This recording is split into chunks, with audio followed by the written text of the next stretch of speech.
Hi dears, welcome back. ನಾನು cilia.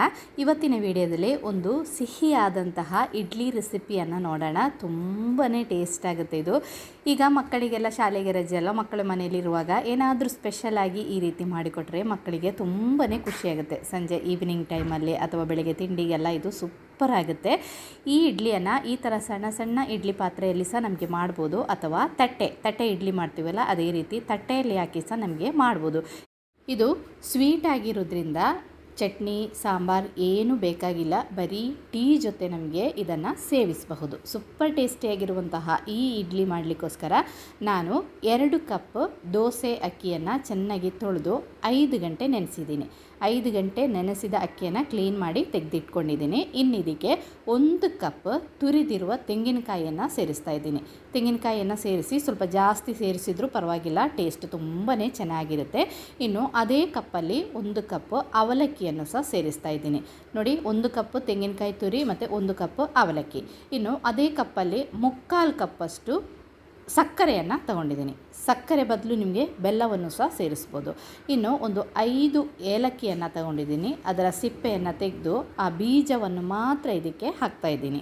ಸಕ್ಕರೆ ಹಾಕಿ ನಾವು ಈ ತಿಂಡಿಯನ್ನು ಮಾಡಿದರೆ ನಮ್ಮದು ತಿಂಡಿ ಒಳ್ಳೆ ಬಿಳಿ ಕಲರ್ ಇರುತ್ತೆ. ಬೆಲ್ಲ ಹಾಕಿ ಮಾಡಿದರೆ ಸ್ವಲ್ಪ ಬ್ರೌನ್ ಕಲರಾಗಿ ಇರುತ್ತೆ.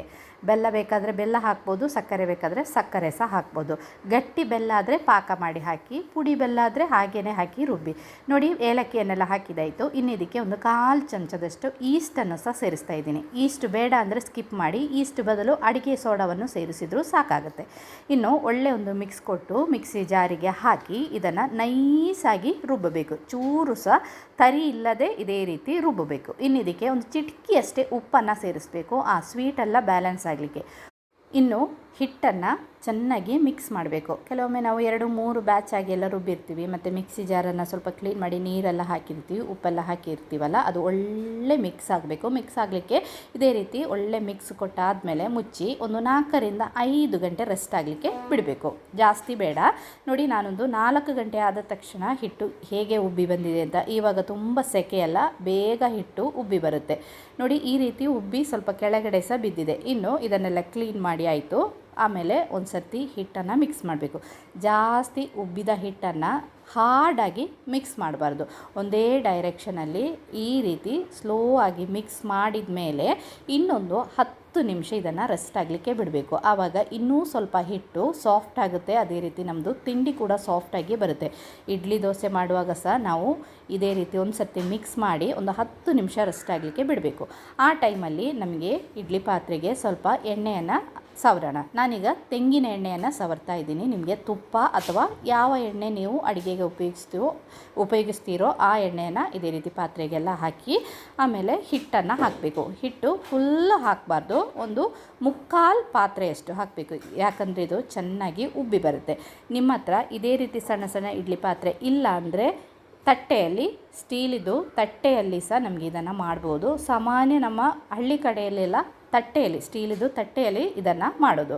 ಆಮೇಲೆ ಬೇಕಂದರೆ ಇದರ ಮೇಲ್ಗಡೆಯಿಂದ ಒಂದು ಒಣ ದ್ರಾಕ್ಷಿ ಮತ್ತು ನಿಮಗೆ ಬೇಕಂದರೆ ಇದು ಗೋಡಂಬಿಯನ್ನು ಸಹ ಇಡ್ಬೋದು.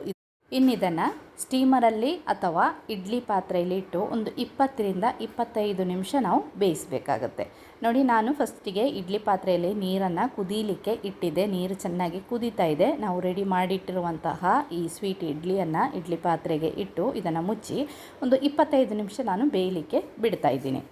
ಉಳಿದಿರುವ ಹಿಟ್ಟನ್ನು ನಮಗೆ ತಟ್ಟೆಯಲ್ಲೇ ಹಾಕಿ ಮಾಡೋಣ. ತಟ್ಟೆಗೆ ಸ್ವಲ್ಪ ಎಣ್ಣೆಯನ್ನು ಹಾಕಿದ್ದೀನಿ. ತುಪ್ಪ ಹಾಕಿದ್ರೂ ಟೇಸ್ಟ್ ತುಂಬಾ ಚೆನ್ನಾಗಿರುತ್ತೆ. ಎಲ್ಲ ಕಡೆ ಎಣ್ಣೆಯನ್ನು ಹಚ್ಚಿ ಉಳಿದಿರುವ ಹಿಟ್ಟನ್ನು ತಟ್ಟೆಗೆ ಹಾಕಿ ಇದನ್ನು ಸಹ ನಮಗೆ ಬೇಯಿಸಲಿಕ್ಕೆ ಇಡೋಣ. ಕೇರಳದಲ್ಲಿ ಇದೇ ರೀತಿ ತಟ್ಟೆಯಲ್ಲಿ ಮಾಡ್ತಾರೆ.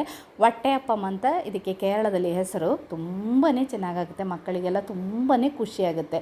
ನೋಡಿ, ನಾವಿವಾಗ ಫಸ್ಟ್ ಬ್ಯಾಚ್ ಬೇಯಲಿಕ್ಕೆ ಇಟ್ಟಿರುವಂತಹ ಇಡ್ಲಿ ಇಲ್ಲಿ ರೆಡಿಯಾಗಿದೆ. ನೋಡಿ ಎಷ್ಟು ಚೆನ್ನಾಗಿದೆ ಅಂತ. ಇನ್ನಿದನ್ನು ನಮಗೆ ತೆಗೆದು ಬೇರೆ ಪಾತ್ರೆಗಿಟ್ಟು ತಣ್ಣಗಾಗಲಿಕ್ಕೆ ಬಿಡಬೇಕು. ತಣ್ಣಗಾದ ಮೇಲೆ ನಮಗೆ ಕೈಯಲ್ಲೇ ಈಸಿಯಾಗಿ ಇದನ್ನು ಬಿಡಿಸ್ಬೋದು.